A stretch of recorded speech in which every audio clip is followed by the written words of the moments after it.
Famous American entrepreneur Jim Rohn once said that you are the average of the 5 people you surround yourself with. And there's a lot of truth to this.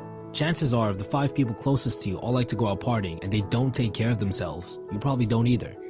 If they all enjoy playing video games all night and have terrible grades, your grades are probably not something you're proud of too. But if your friends love hitting the gym on a daily basis and they watch what they eat, there's a high chance you're healthier than the average Joe. Of course, there are exceptions to this, but the general consensus is that there's some truth to this idea. We as human beings learn from our surroundings. We're sophisticated animals that excel at copying each other. This is largely where things like culture, slang, accents, and even traditions come from. People learn each other's habits and adopt each other's mindsets after spending large amounts of time with each other. I frequently catch myself using other people's catchphrases after hanging out with them for just a short period of time. And that's why it's to no surprise that a large majority of the most successful people on this planet have attested a lot of their success to their mentors.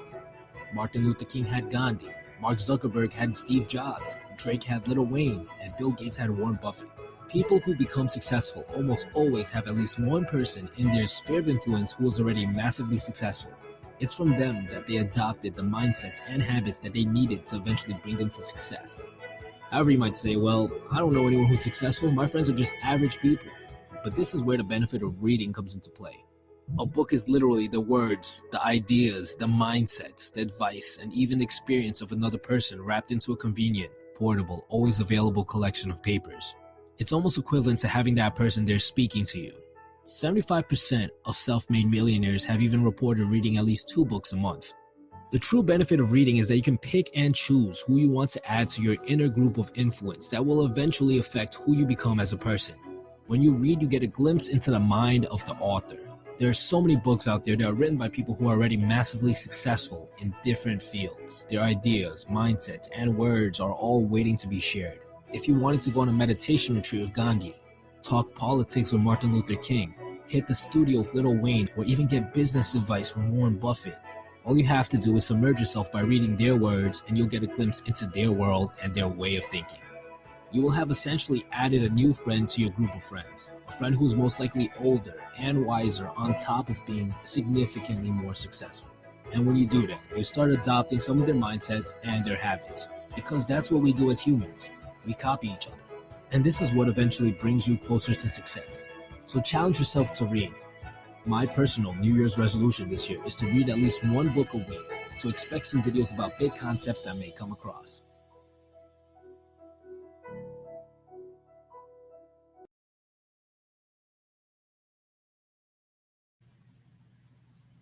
You're on mute, Sheikah. Great Saturday, everyone. Good morning. Good morning, Tammy. Good morning. Good morning, everybody. Happy Saturday. Yes, happy Saturday. We are ecstatic to be on. And as Principal Hurt stated this morning, we enjoyed a great group of educators the past few days that we were at the conference up in the Michigan area at Central Michigan University. We really enjoyed everyone there. So thank you for the shout out, Principal Hurt, he was on fire this morning. So we appreciate the shout out and appreciate the great information that you shared this morning. He's always on fire for education and gives out great information that everyone should be tuned in. So we're glad he's back this morning. So, welcome to episode 107 of the Real Academy, brought to you by Create and Educate. We are the Leadership Doctors. I'm Dr. Sheikah Houston. And I am Dr. Tammy Taylor. When our schools were in state sanctioned school improvement, we tagged each other as one another's trust mates. We were looking for a roadmap, and there simply wasn't one. So we had to create it. And now we are educating people about that process. And as Sheikah said, one opportunity we had was to spend some time at Central Michigan University this week. And it was incredible. We had a blast. Thank you so much, Principal Hurt. And shout out to Erica for coming to see us. We really had a phenomenal time up there, and salute all those educators because it was an incredible experience. Most definitely. And as Tammy stated, When we were looking for a roadmap when our schools were in that process, we couldn't find one. So we created one, and hence Create and Educate was born. And mostly what we do, that work that we did up in Michigan, is centered around leadership.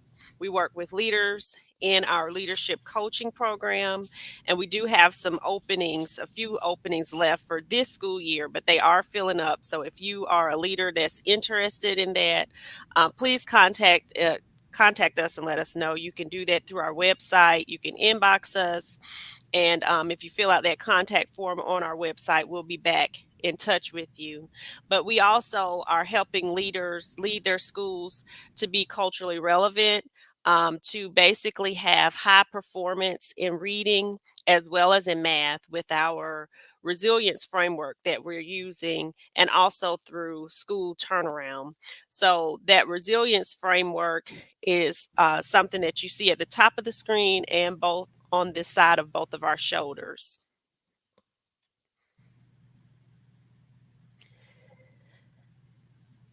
And the REAL stands for respect, excellence, accountability, literacy, and leadership. It's unique because we use it to align the work from leadership to teachers and even down to students. Between the two of us, we have about 48 years of experience at the teaching level, school, and district leadership levels. We serve on multiple boards in our communities, and we are working with schools and leaders and educators in Jacksonville, Florida, Gastonia, North Carolina, now Detroit, Michigan, and up next is San Diego, California. So this will be our first time going out west. And as Tammy stated, again, shout out to those great educators in Michigan. They are definitely on fire and just ready for a great school year. We had so many great conversations with so many great people, and I think a number of them are even tuned in this morning. Yes, that team that put the conference together was absolutely phenomenal. We also shout out our Gaston County friends because that was also a tremendous experience. We've been very, very fortunate to kick the year off in high gear, but with wonderful, wonderful experiences with the folks that we are getting to work with. Our topic this morning is a real reading revolution. And this is a part, of course, of the work that we do. And some of the information that is, of course, going to help us with helping to revolutionize reading across this country. And you might be asking, why do we need a reading revolution? And it's simply because, according to Nate data, 66% of the nation's fourth graders are not reading proficiently. Yes, and I think if you remember that video that we showed previously on one of the other episodes, we showed how the NAEP information with those students being behind. So we are revolutionizing reading with our framework, and I'm going to pull it up here. This is some of the slides that we showed at that training, and several people asked for more. That's been a constant thing that we've gotten at a few of the conferences we presented at. Just, we need more time with you ladies. So if you would like for us to come into your schools, we would love to spend a full day or half a day, because it really takes that much time to do this type of work justice. But our reading framework is unique. The REAL Reading and Math Strategies stands for relevant, exciting, accessible lessons learned. And the reason why we say relevant, we look at this through the lens of studying the generations. And we know that that is needed, because the generation work that we've looked at really, the way that we approach reading has to be different with students, the new generations that we're serving. So this relevant for us means that it's personalized, We are working with this gaming generation, so they are on screens for 6 hours a day. That's Gen Z and also Alpha generation, about 6 hours a day. So when you're trying to compete with being on a screen and reading, you have to have something that's relevant to them and exciting. And then when they're showing what they're learning, we want that to be something with choice, something that's project based, and something that they will respond to and enjoy. And that's still through that personalization lens. When we're working with schools that are in improvement, reading stamina is usually an issue for schools that are improvement, schools of promise. So that's why this reading framework that we've developed is something that it really works and it helps. So when you go back to the intro video, they talked about how 75% of self-made millionaires report reading at least 2 books per day. And you may have thought, why is this even relevant, to reading? Well, when you do the generational study work that we've done and you look at Generation Z, 72% of them desire to start their own business. And some work that we've recently done with some educators in Florida, that was one of our questions. How well is our school system preparing students to start their own business? So if 72% of the generations want to start their own business, how much of our curriculum is even devoted to that? Um, I know just from speaking from our experience in our district or schools and just seeing what my daughters bring home in their district and schools, it really, we're not really doing that great of a job when it comes to entrepreneurship and helping them start their own business. Somebody's logged on from Belize. Wow. Good That is morning. Good morning. One of the places that I definitely want to visit. Also, shout out to everyone tuning in. Miss Yeah, Stevens, we enjoyed seeing her. Principal Laws, Principal Kafele. I see Jasmine and Stacy, Miss Donna, Sonia, Josh. that Thank is Yes, thank you all for tuning in, and Miss Dot. Thank you. definitely. One of the other things that was mentioned on the video is that we need to add to students group of influence, and talked about how you are probably most like the 5 people that you surround yourself with. And the thing that you will learn about Gen Alpha kids is that they want to be influencers. So what we have to do is make sure, as Shika said before, that we are providing curriculum and instructional opportunities that allow them to do the things that they feel they are most connected with doing. And in that work that Shika was talking about, when we were looking at and talking to our audiences about Gen Xers and Gen Zers and Gen Alpha folks, we found that the Gen Z generation will have 18 jobs over the course of their lives, 6 different careers. And again, we asked, are we really preparing our students for having 6 different careers? So it's a revolution needed, in our opinion, on how we need to go about making these things a part of the choices that kids are or have access to in their classrooms at school every day. Most definitely. And so when you think about that number of students wanting to start their own business, if we're approaching reading for them through the lens of what they would like to do, what business they would like to start, we have created a system through our Goose Chase app where teachers can personalize the reading experience for students.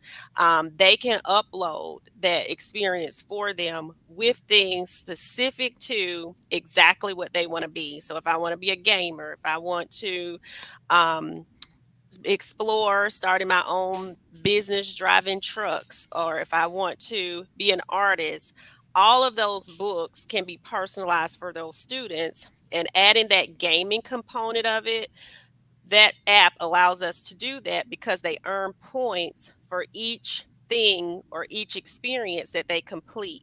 So at the end, you can also give them choice on how they're showing that they have learned anything from the book.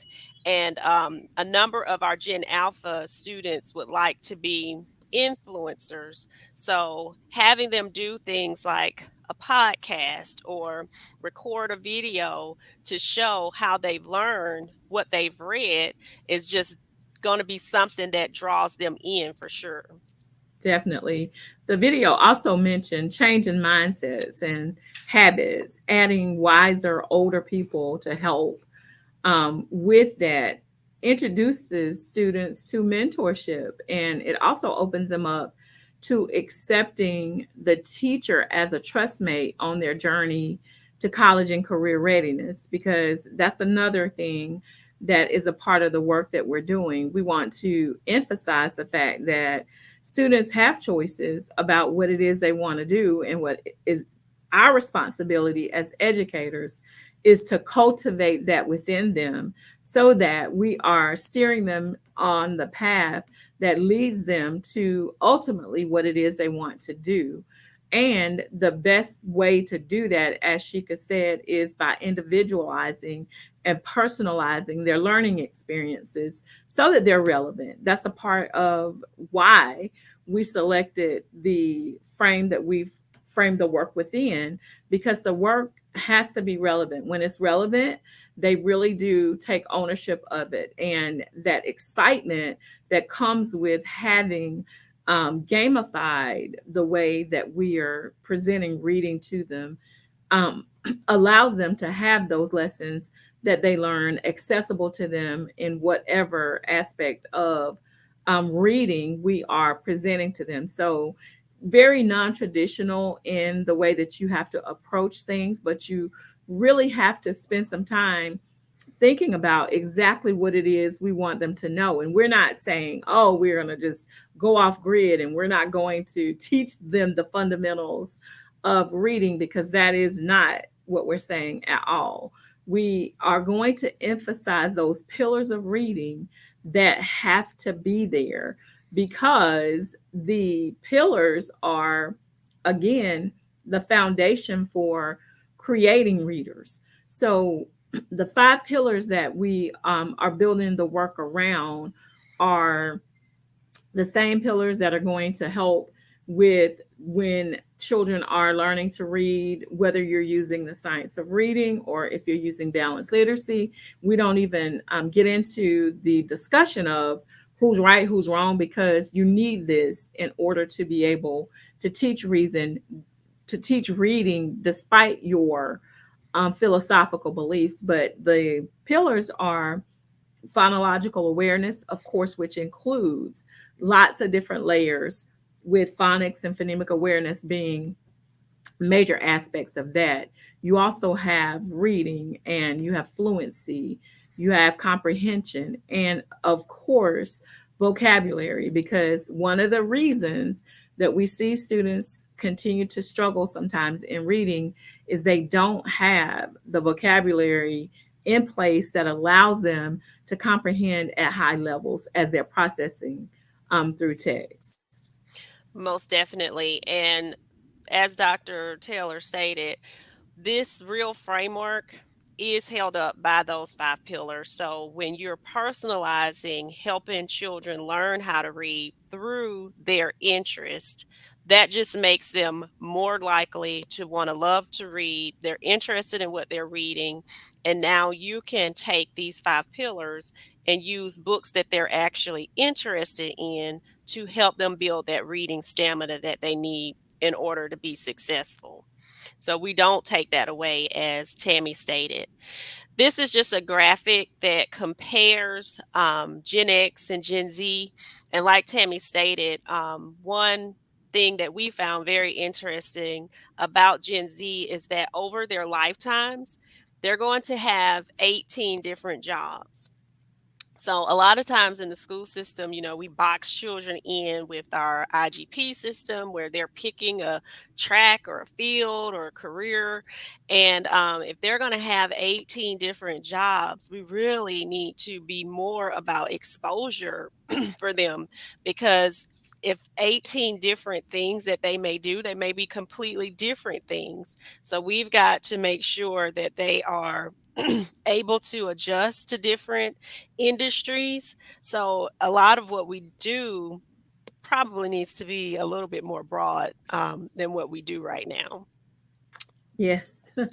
This was another thing that we found very interesting about how much Gen Z is reading. That 79% that they choose books based on diversity and representation. So when you don't have diversity and representation represented in your literature and the things that you're offering for students to read, or you haven't done that research to know what they like personally, and we put personalization because we believe that it's important for a teacher to personalize this for the children in your room. This overview of generations helps us know that this level of personalization is really important to the students that we're teaching right now. When you think about their experiences, like even us as now adults, when we're logging on to Netflix, we have a very personalized experience with that. Just about everything that you log on to now, they use that artificial intelligence to populate other things in that same scope that you may like. But in education, a lot of times we are just not with the trends. So we've got to do a better job with making sure that we're meeting the needs of children in that area. And the last thing, I guess, before we go on and wrap up and get out of Principal Kafele's way, the thing that Sheikah and I found as we were trying to prepare for the research in this area is all industries are studying their clientele. You have the gaming industry, and they tailored the games and systems to exactly what it is that interests kids and what piques the attention of gamers. The entertainment industry, they study the folks that are following them, social media, everybody's studying their clientele except us.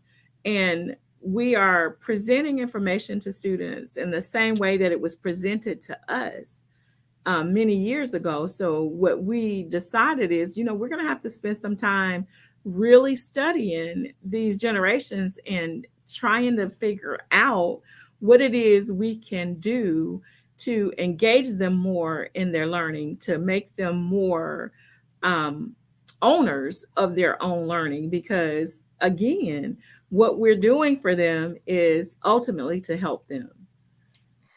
Most definitely. And I see a lot of you stating that this information is definitely needed. We need to train our teachers about the generational trends, because this is how we're going to best serve students. This last slide before we end is about Generation Alpha.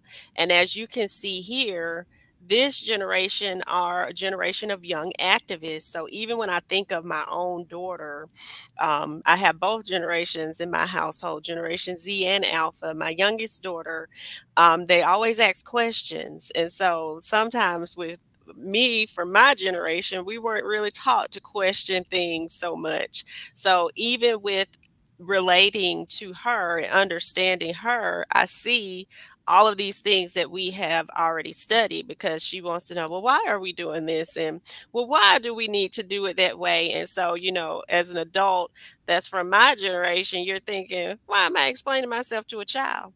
But this is important to children from this generation. So we have to take a step back and not just do things how we've always done them, but do things how they best relate to the needs of our children. So if you want this work at your school, this is the work that we do through the lens of helping students build reading stamina. We have a program that is the same for math, with helping them build those necessary skills that many of them are lacking, and just really helping the teachers understand how to personalize learning.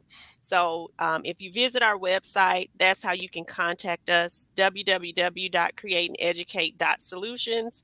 We would love to work with you and your staff, and join us next on Principal Kafele's page, and also on Sunday for Unlock the Middle with Josh, Dean, and Chris, and throughout the week with Dr. Roz and Coach Williams. Thank you all.